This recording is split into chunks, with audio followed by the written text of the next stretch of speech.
Yes, Radhe Radhe Maharaj Ji from Uttarakhand. Maharaj Ji, when God doesn't give us what we want, we have a little doubt in our mind. Why didn't He give it to us, or how we wanted it? Suppose this is our God's shop.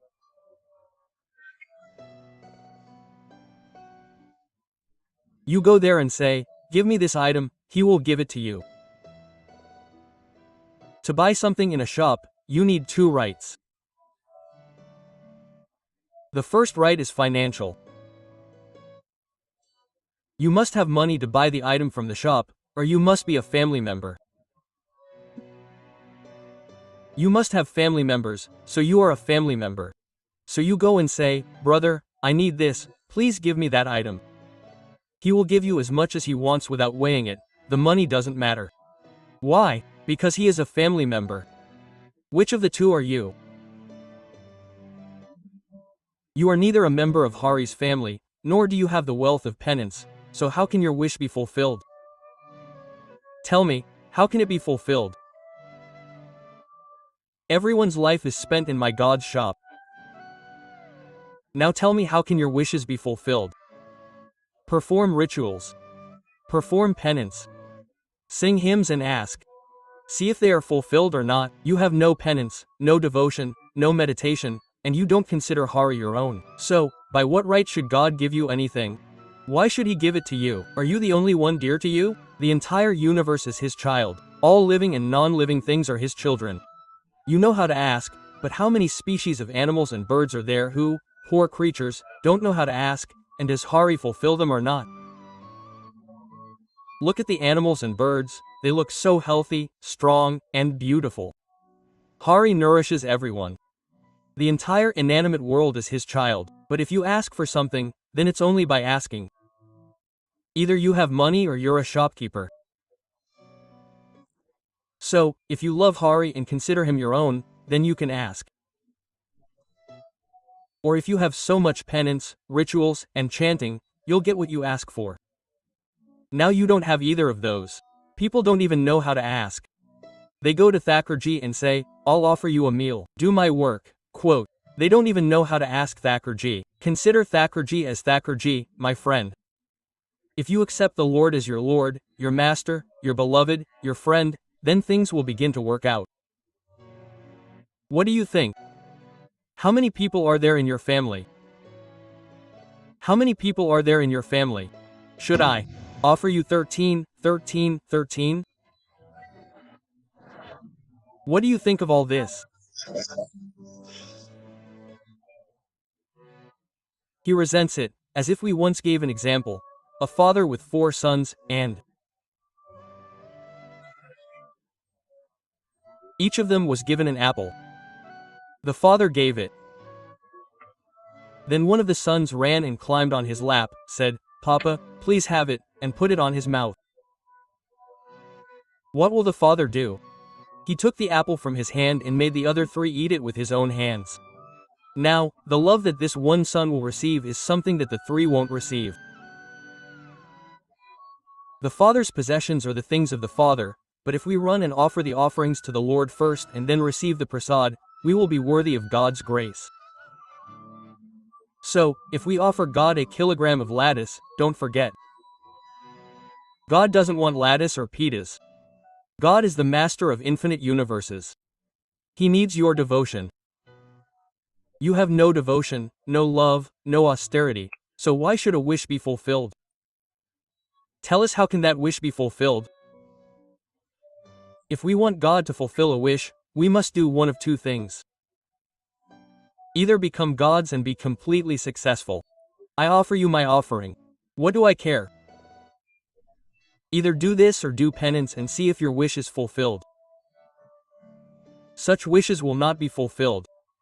Don't curse God like this. The entire universe is God's child, and God provides the necessary materials to everyone. To fulfill your wishes, you will have to do penance. You will have to sing hymns. To fulfill your wishes, you will have to love God. Only then can you receive them. Arvind Yadav Ji, Lakhimpur Maharaj Ji, I bow to your feet. Maharaj Ji, People call those who keep the eternal flame to read the Ramayana in the village. Now, some people come with me there and read the Ramayana, but they even read it after eating gutka. I even refuse. So they say, it's not a single scripture that forbids me, nor do they use cloves, etc. These are people with filthy tendencies. It's such a crime to eat masala, gutka, or any of these substances while singing the Bhagavad Gita. Yes, there is a solution. Offer Thakurji a pan, that doesn't contain tobacco. Add cardamom, cloves, fennel, and some sweet stuff like gulkand and put it in your mouth. Then it won't be considered prohibited. But if you eat gutka and tobacco, it's a desecration. It's an insult to the scriptures. It's beyond decorum, and it would be a sin to do such things. Therefore, we urge everyone, as far as we can reach, not to consume any intoxicants while listening to the Bhagavad Katha, reciting the Bhagavad Katha, listening to the Ramcharitmanas, reciting the Ramcharitmanas, or Parikrama of Vrindavan or Giriraj Ji. If you consume intoxicants, you're just trying to gain benefits. Furthermore, you'll be harmed. It's a crime. You shouldn't eat it. Absolutely not. Quote, it is wrong. But touching these scriptures or keeping them anywhere, just like books, should not be done without a cloth cover. A yellow or red cloth should be draped over the holy scriptures. The cloth should be kept pure. The holy scriptures should not be touched in an impure state. After bathing and becoming pure, paying obeisance, and then placing a cloth over the seat for keeping the holy scriptures, called a rail, then we should read and sing. Do not touch them in such an impure state. If you have a dirty face, do not touch them. If you have an impure body, do not touch the holy scriptures, otherwise your intellect will become corrupted. Maharaj Ji, nowadays no one is believing these things, meaning a great deal of impurity is spreading. Maharaj Ji, blessings, there is no fear of God left. There is no fear of religion left. There is no fear of sin. Now we do whatever our mind desires. Don't ask, because the intellect has become corrupted. If we are afraid, we feel that if we do wrong, our virtue will be destroyed. We will not meet God. We will suffer loss. Who now? It's a great fortune to find someone who reads, narrates, or recites these scriptures of God. Otherwise, people spend all day busy with their mobile phones, wasting their lives on seemingly random tasks. We now realize that. When we were children, in villages, there would be lanterns and chants of the Ramcharitmanas in 2, 4, or 6 places. 5 or 10 old men would be sitting around, the Ramayana would be recited somewhere, or a Hindi story would be narrated. Now, we find it's unlikely that such a thing would happen in the entire village. If someone were doing it in a temple, they would be doing it. Otherwise, now we have televisions in our homes. With a mobile phone in our pocket, we have lost all sense of purity. If we take the same mobile phone to the toilet, we won't bathe it, will we? If we're roaming around the kitchen with it, it won't corrupt our intellect. So, when will we consider such subtlety when we're drinking alcohol, eating meat, and eating impure food? So, who will look at these sanctities? So far, we've estimated very few people who don't drink alcohol, eat meat, or engage in inappropriate behavior.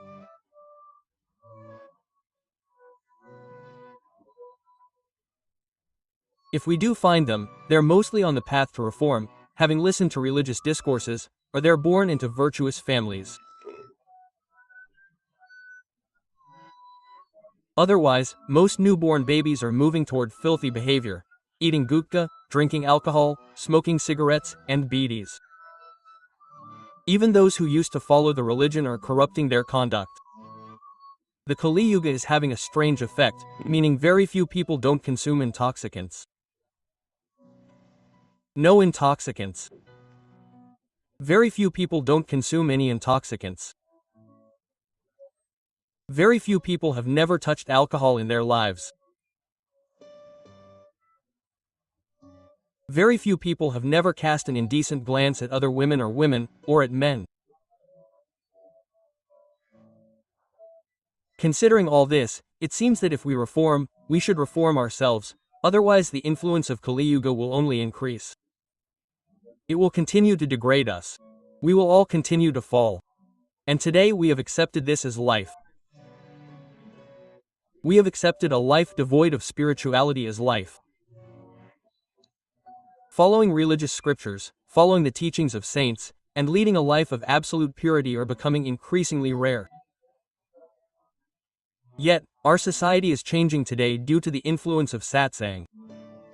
The young people of our society are changing. Their lives are becoming better. We hear this right here. When young people say to us, "We have renounced everything and are walking on the right path," we feel a deep sense of peace in our hearts. We feel good that our society is improving.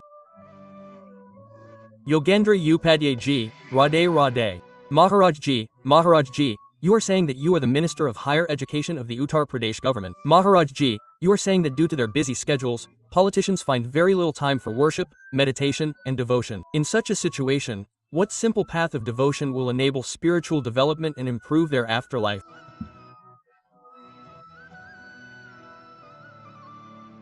The question you are asking is that God said in the Gita, do this, do that.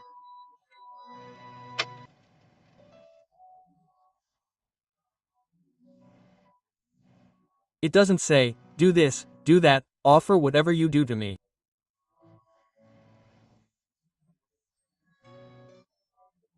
However, only that which is pure and righteous is offered to God.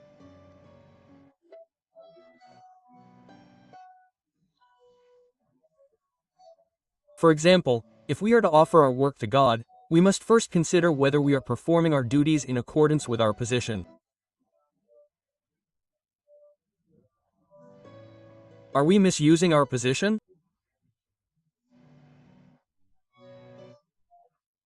Are we misusing it out of fear or temptation? Misuse means fulfilling selfish motives, making good use of it, for the benefit of others, for the welfare of others, for the well-being of others. For example, if you hold a very high position, you can do great good for our society. You can, and you may be doing, a great deal.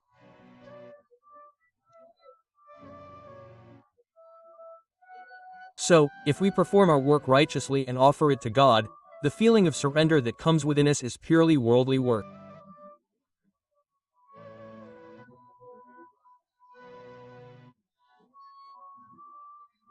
Don't assume that only Bhagwat work is dedicated. No, God said, remember.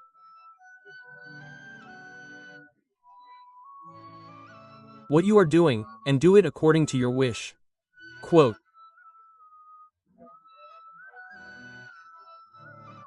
God said, this is all right, not virtuous.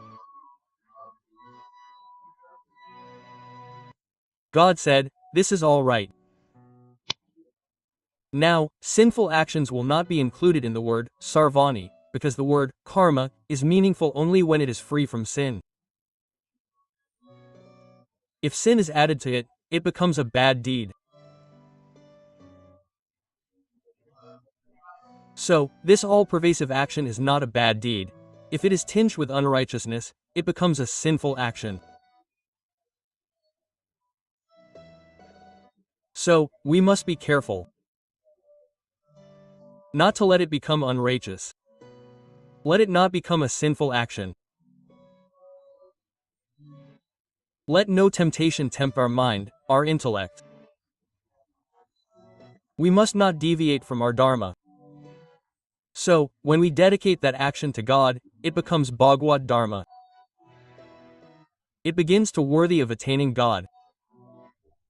And if we chant the name of God while performing the action, then what can we say? Then we have achieved even greater victory. And we say that we are not always engaged in the practice of karma. We have a lot of time that we waste. For example, if we have 24 hours, we might sleep 6 hours at most, or 7 hours at most. Why? We rarely sleep. We hardly sleep. Yes, we do sleep less. That's a very good point. We say 6 hours or 7 hours is the limit. Otherwise, 5 hours or 4 hours is enough for spiritual practice. After that, we add 6 hours. We have 18 hours divided by 6. If we divide 24 by 4, we have 18 hours left. 6 hours are spent sleeping. Of those 18 hours, we can devote 12 hours to service. We can devote 12 hours to work. This is a very busy 12 hours. We think that hardly anyone can work for 12 hours continuously. Otherwise, we work a little, then rest, then rest. Actually, we can chant the name of the Lord only when we find a state of rest. If we think continuously for 12 hours, then 12 and 6 become 18 hours. After 18 hours, we set aside 2 hours for eating. 2 or 3 times, however many you can find, makes 19 or 20 hours.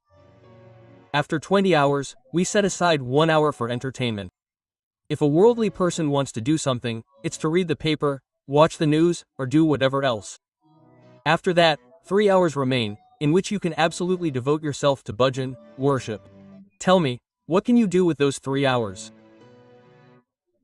We gave you 12 hours for work, 6 hours for sleep, 2 hours for eating, and 1 hour for entertainment.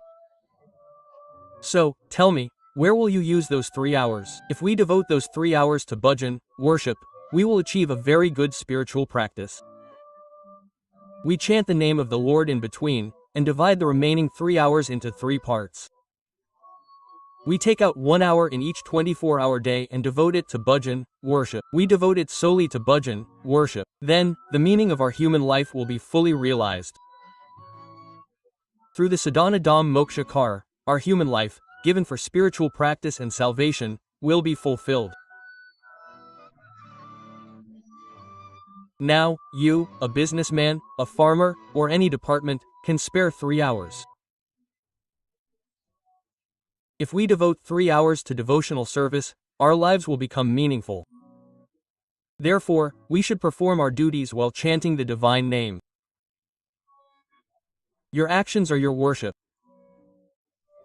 We must be careful not to commit any unrighteousness, for if unrighteousness occurs, then it is no longer worship, but sin. And if unrighteousness is not committed and we dedicate the action to God, then it becomes worship. Just as slitting one's throat is never worship, but God commands Arjuna, slit his throat. Stand up for battle and remember me. Quote.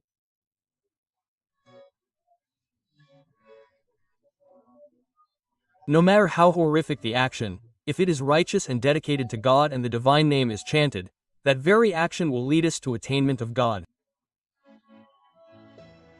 Rajneesh Ji from Indore. Shri Harivansh.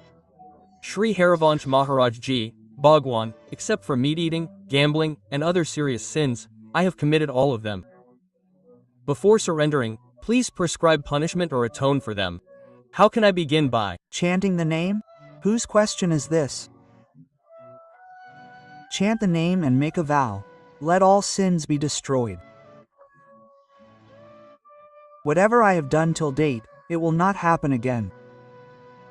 Make a firm vow and chant the name.